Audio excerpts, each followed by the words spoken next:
Hey guys, Matt at Nicky Performance.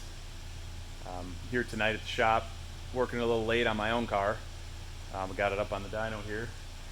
We're going to go to the track tomorrow, and we finally got some E85 here in Northern Illinois.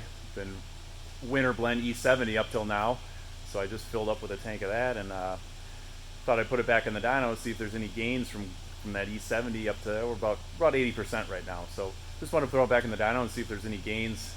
Usually there's not a whole lot of gain from 70 to 80%, but I was just curious, and since it's my own car, I can toy around with it a little bit. So we'll kind of move, cars behind here in the dyno, we'll kind of move over here and check it out.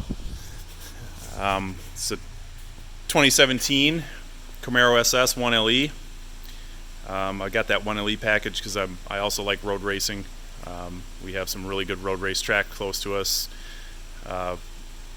Road America being one of them, one of the big ones. That track is extremely fun. We got Black Hawk Farms local to us here in Northern Illinois, and there's some other ones in Michigan and stuff we like going to. So also Autobahn down in Joliet, it's another track we like going to. But I also like drag racing, so I put a set of slicks and skinnies on it and take to the quarter mile drag strip, and that's what we're doing tomorrow. So far, best pass on this car is 11:22 with that E70 fuel on a decent day earlier in the spring. Kind of show you around. Basically just a bolt-on car. It's got a Roto-fab intake with the cold air, or with the dry filter. MSD intake manifold that I ported. 103 millimeter throttle body. It's got 2-inch American Racing headers. We like those big tube headers. They always make the most power. 160 degree thermostat. Obviously I'm talking about E85, so we do have a flex fuel sensor on it. I got some of the DSX fittings from Dave Steck. He's got some real nice fittings for making E85 stuff, and a couple of his fittings, and I kind of made my own little kit here, bolted to the firewall, using air mid hose, Teflon hose, obviously that's ethanol compatible, real easy to work with. Get that from Pegasus Racing. Along with those 2-inch American Racing headers, 3-inch dual American Racing exhaust all the way to the tips. Pretty aggressive sound. I really like it. I like the car a little bit louder. Sounds good. So I'm going to hit these fans. We're going to do one more pull on it. I've done a couple pulls so far and just messing around a little bit with the tune, but I had it dialed in, obviously with our flex fuel tunes, with the flex fuel tunes I do here at Nicky. I can get them dialed in even if it's 70%. I can get it dialed in, so even going to 80%, there's no tweaking I had to do. I was kind of playing around with some timing and stuff, but it was already pretty much there. So I'm going to hit these fans and we're going to hop in and do a pull.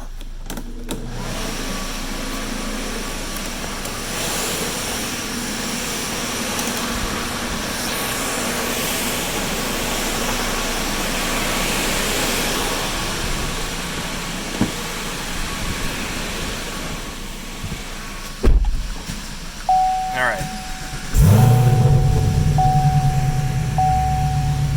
Fire up the data logger here. I always use my laptop in the car, obviously. With all these Gen 5 direct injected cars, Vets, Camaros, trucks, all the stuff with direct injected motors, I use HP tuners. This real nice data logger they have. Log a bunch of different channels. These are torque-based systems, so there's a lot to log. Obviously direct injected, there's high and low side fuel systems that I log information on, variable cam timing, all sorts of stuff. So pretty fun to tune, lots to adjust, lots to mess with. So it's showing about 169, 170 degree coolant temps. Even with the cooler thermostats, I like getting these things up to temp when we do dyno pulls. I like seeing 178, 180 degrees, about what they run on the street. So I'm gonna pull it up through the gears here and run it up to temp, and then we'll hit it and do a pull.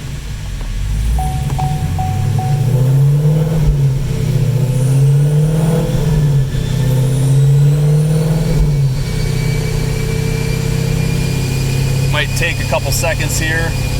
Bear with me just to get this thing up to temp.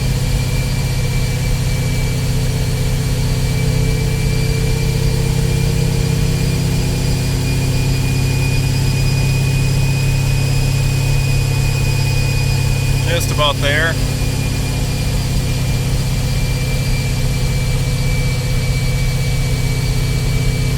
All right.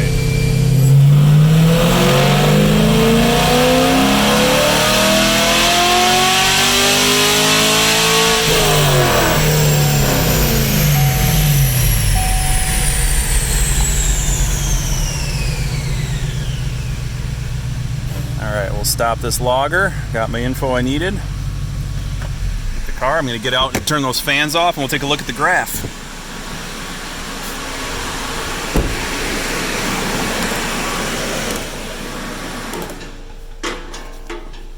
Alright, I'm sorry about the shaky video here, but be here by myself doing this. So, 504 horsepower and torque. These LT1s are pretty impressive engines. Again, that's no internal engine work. That is all external bolt-ons. These higher compression cylinder heads in these LT motors are really good compared to some, obviously LS engines are really good engines, make really good power, but to get this kind of power on, let's say, an LS3, kind of the comparable LS motor, you're talking cam, at least a cam, intake manifold, probably ported heads, head work, or some kind of aftermarket cylinder head. And again, this is just external stuff, all stock internals. So pretty happy with that. It's nice to see over 500 wheel with full bolt-ons. So yeah, we'll take it to the track tomorrow. Probably take a couple videos there, and I'll post those up, see what I run. Hopefully I can shave another tenth, get 11.1, 11.0, something like that. But until then, thanks for watching. See you later.